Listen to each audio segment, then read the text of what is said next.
Dr.Jackie's here, changing life loving you. Yeah, that's the groove, life loving you. Feel the truth, move, life loving you. It's all we do, come on through, it's just for you. Talking today about relationships that really don't have a good fit. And the one thing that I've seen as I deal with couples is people might know that things are up, the time clock is kind of rung already, and they just keep hitting the snooze button. And they just stay in this bad relationship that's really not fitting. And I want to know why. Why are we doing that? It's comfortable. Mm-hmm. It's just big time routine of the day. So it's not good, but it's comfortable. Yeah, comfortable somebody to good. come home laid next to. Oh yeah, you fight, but Mm-hmm. at least you still got somebody to call, somebody to kiss, somebody to lay next to. And it's people take that over their freedom. They put that over maybe moving on to a next relationship or they don't realize the toxic is doing to their life until they get out of it, and they're like, man, wow. I can breathe. That's after they get over the heartbreak. Yeah, then they start to exactly. realize, like, oh, Exactly. this is really pretty good. Yeah. But did you know that one of the top reasons why women stay in relationships is because bad relationships, is because they're afraid that they won't find anything better. So it's almost like, I'll stick with the devil that I know versus the one I don't know. Yeah, and dating is hard. So it's just like, okay, once you get out of that relationship, now you have to get back into the swing of things, like being, going on dates and like having conversations, the talking phase. So it's just like you have to go through that whole like tribulation again. It's just like most people don't want to do that. So they just stick with what they have because you don't have to go what's so through bad that. about the dating process? What is dating looking like now in the 21st It's a unique atmosphere out there now. Yeah. I mean, it's very surface level is how I want to describe it. It's very difficult to get into depth with anybody. It's hard to have conversations that actually mean something. So what you see out there, and I've seen it from friends of mine, Not you, but your friend. No, right? but my friends, not me. Definitely not me. I'm single, and I'm happy to be single right now. But We got to get them chains on you. Clink, clink. No. Break me Put free. you on lock. But anyways, I see a lot of people just carrying around anchors, where I like to call them anchors, where you should probably clip those anchors and just be free. Not for the sake of being single, but it's because you're dragging somebody along that can't keep up with you. You're sprinting, and they're trying their hardest, and you're just like 80%, and they still can't keep up with you. You need somebody who's closer to your equal that can bring value to your life. I see a lot of people that are bringing value to, their girl's life, and I'm giving you a male perspective, of course. Like I gave, tons of value to my girl's life, but was I gaining that same value back? I can't always say I was. So I think, a lot of people need to clip their anchors, so to speak. So what you're looking for is an equal opposite. Yes. See, now I'm in the generation where I believe that, I got a cape in my purse and I'll pull it out. I believe I'm a superwoman, and I'm not looking for a provider per se. I'm looking for a partner. And I'm looking for someone to do life with. So my equal opposite. Yeah. So why do you think they stay?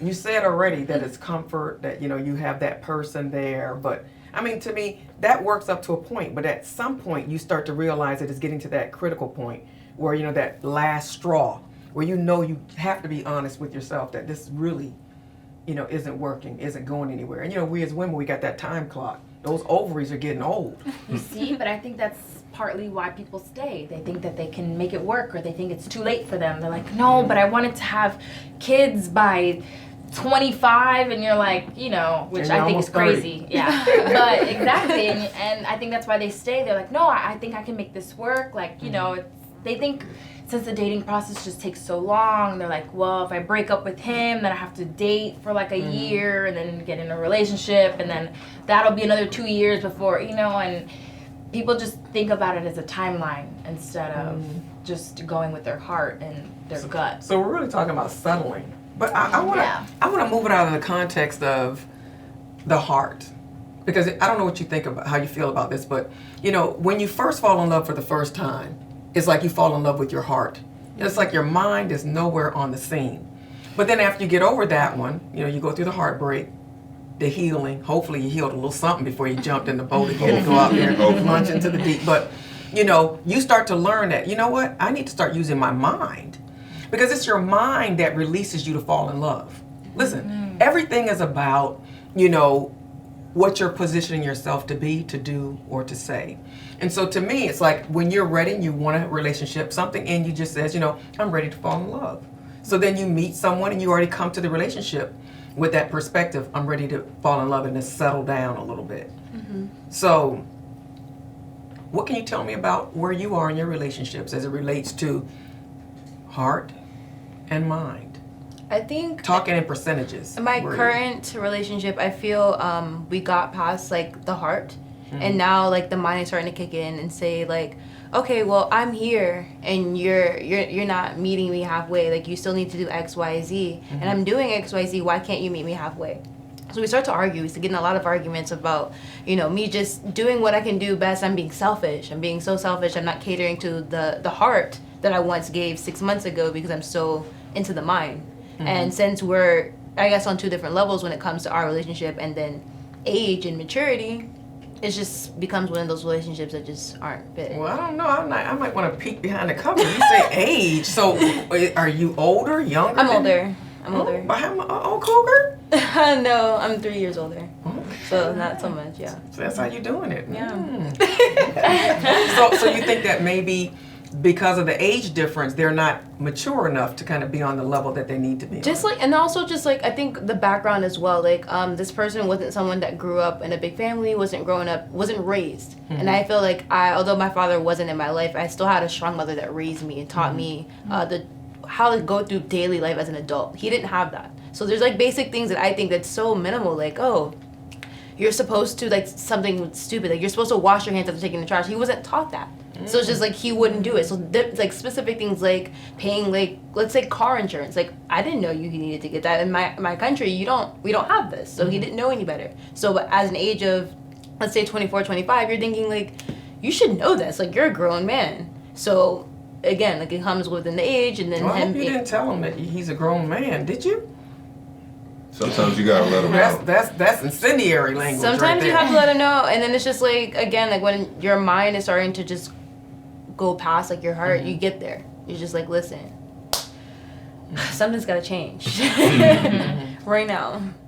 But the thing that I don't like is a lot of times when we get to that point and we want to have that conversation, which is really a conversation we should have had it from the beginning, there's so much emotion invested in the conversation. So you're not saying, hey, listen, let's talk about this. I think we can work on some things that can get a little bit better. No, it's, you got to do better, dude. Right. Yeah. Things got to change. Yeah. Your tone, everything is leaving tomorrow. Yeah, like, so the person, I don't think that their ability to receive what you're saying is going to be as open and candid as if you had that conversation when there was not so much of an emotional investment. Right. It is. So much frustration.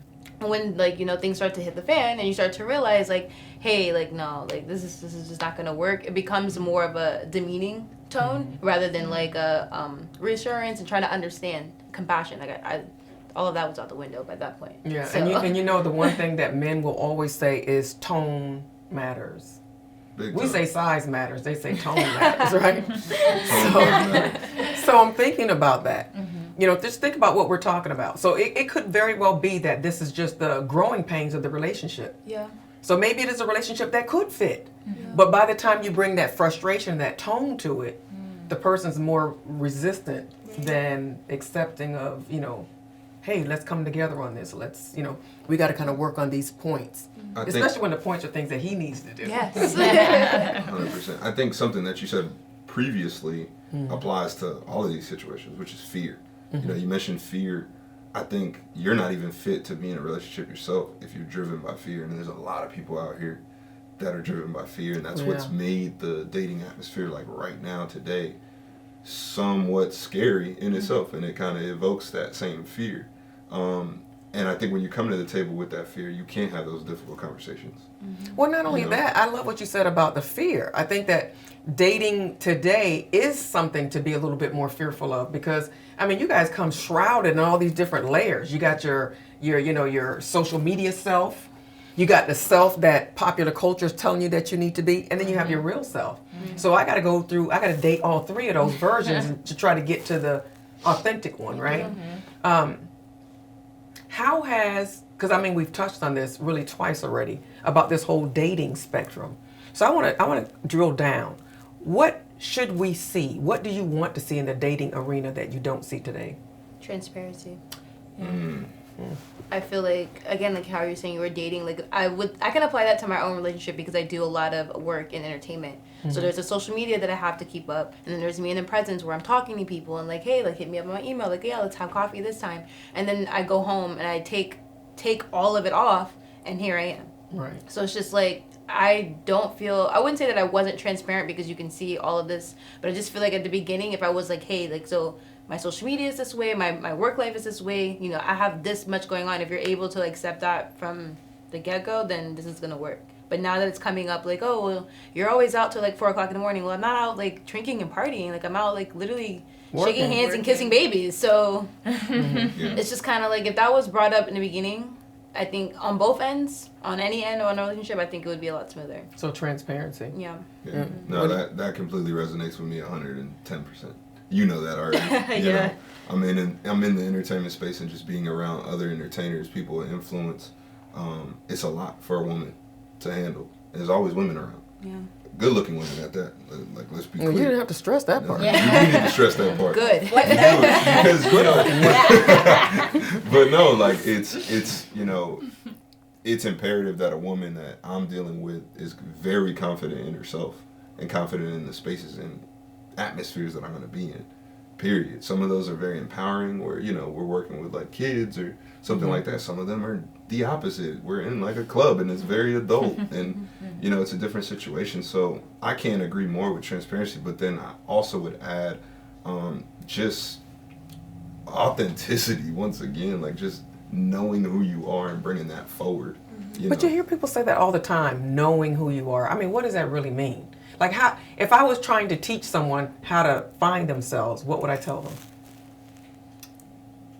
That's a journey on themselves that they have to embark in, honestly. I really feel like I didn't find myself until I started doing things that made me felt good and not so much for others. I think that's when I truly found myself. Like, hey, I'm not, I book shows, so I'm not booking shows to put money in my pocket. Obviously, you know, I need the cash, but these people performing, like, wow, you know, you did a great job. These people are here clapping for you. Like, people are loving it. That's what's made me happy. So instead of like looking as like a social media influencer, that didn't help me sleep well at night. What helped me sleep well at night is like, oh, I just booked a studio session with someone that saw me performing live. Like, thank you so much. Like, that's what allowed me to like find myself and like be genuine within myself. Like, that's what drove me. So it's just like a journey. Like, a purpose. Yeah, a purpose. It's a journey that you just have to decide on your own, like, what is you and how are you going to fulfill yourself. Okay. So what's step 2? What is the second thing that we tell them? You gotta live that. It's a journey. You gotta live it. You gotta be genuine in it. I mean, I think it's something that you just grow to know yourself, you know? Make decisions because you, like, your mind and your heart tells you that, not because you ask your best friend, like, hey, what should I say? Here, text the person for me. And it's like, that's not even you. Like, you're doing things because you see people on reality TV do this, or, oh, they ignore the guy, so I'm going to do that. And it's like, no, like, do it because you want to. So go on that date because you want to go on that date. Text them back as fast as you want because you want to text them back. Not this. There's this whole game in the dating world where it's like, it's not authentic because people are just trying to play this game, this cat and mouse, that they think that they have to keep somebody interested, to keep somebody around, to keep them entertained. And it's like, no, how about you just be two people who are getting to know each other, and that's it. There's no, you know, there's no like, there's nothing. It's just what it is on the table, on the plate. You know, there's nothing in front of it, behind it. It's just what it is. But I think, again, people are looking at what they're going to lose, so they're trying whatever game that they can play to kind of keep, like you said, someone on the hook. Yeah. So they're so interested in having this relationship, almost at whatever cost, right? So let's talk about when it's time for you to leave. What does that look like? And what's the process that people should go through when they're at that point of realization that this relationship is really not going to go any further? It's not going to get me what I want. It's not what I need. And we need to go our separate ways. I think that in a lot of ways that kind of mirrors like mourning, like a loved one when they pass. I think a lot of times we don't accept what's already in front of us. And what I really mean by that is we just need to let it go already and let it happen, let it take form, let it take shape literally. And we don't. So what do you say? So if she's this person now that you've been in this relationship with, you're at this point of release. Let's hear your dialogue. I mean, it always starts with, we need to talk. So I don't care how many, different ways you try to phrase that, it comes down to the same thing, and it eventually gets to the same kind of message. But I think a heart-to-heart, like an in-person, is vital. I think that just airing out your mistakes first, and your faults and your shortcomings, is probably most pivotal. So that's how I would begin the conversation. I would say, hey, listen, I'm really strong-willed, I'm hard-headed, I'm difficult. Well, that does sound like you, too. I'm bougie. Right. You know what I mean? I'm You're sorry, hitting it. girl. Yeah, you're on it right now. You gotta start by... You've had this talk a couple times. I mean, that's authenticity right there. Yeah, he's being authentic. Yeah, so, but also I would give them food for thought on their end, and so you would call it food for thought? I wouldn't call it. I would never say food for thought like that, because I think that may be a little, I don't want to say demeaning, but like, a little coming off, I don't know. Well, I mean, you started with, these are the things that I need to work on. And I think that probably if you didn't do that, she wouldn't be quiet long enough anyways for need to object. I might be getting smacked. Right. Yeah. If you started with her. So I think that kind of releases each person's anxiety to be right, or to have their own say. Right, but I learned over time to do that. Like, let's be clear, I wasn't always at that point. I used to come out guns blazing, telling you about yourself, and we're gonna go from there. But no, it's about being self-accountable and just realizing your own faults. And I think when you do that, you allow somebody to open up and be more vulnerable with you about what they're going through and what they're dealing with. Because you could be in a relationship for some odd years, it doesn't matter, whatever, many years, but you're still going through different things as people, as individuals, as your back family life, whatever that looks like. Your history. So that's how I would start the conversation, just airing out my faults, tapping into some of hers, what she needs to maybe work on, what she did to me that really hurt me, because as men, we don't always express our feelings in general, so it's good to just at least put that in perspective and let them know. But I think part of those conversations definitely need to happen throughout the relationship in general. Like, definitely some of those things shouldn't be happening at the end when it's too late.